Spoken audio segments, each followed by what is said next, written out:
Z nahody 75 rokov života i 55 rokov tvorčej umetnickej kariéry Silvestera Makaja Závod za kultúru v Vojvodianskych Rusnacoch organizoval výstavu jeho umetnických robotoch.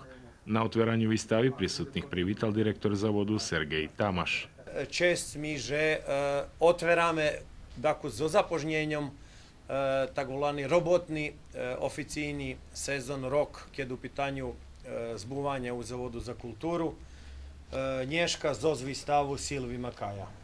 Výstavu otvoril sam autor, a predtým so príhodným slovom o Makajovým živote i roboti bešedoval akademský skulptor Slobodan Bodulić. Maľar, skulptor Silvester djeluje na rozlični sposobi.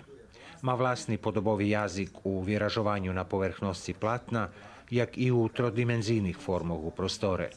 Pretože na tú retrospektívnu výstavu treba pripatrať z úvahu i zbačiť všetko toto, co nám môže predstaviť jeho podobu. Prezadovoljni som vyvolal to človek u mne stvarno jakýších emocij a dom, že utoril pravdu o mne.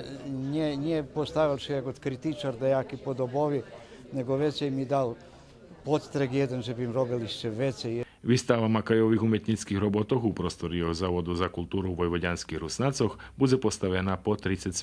maj.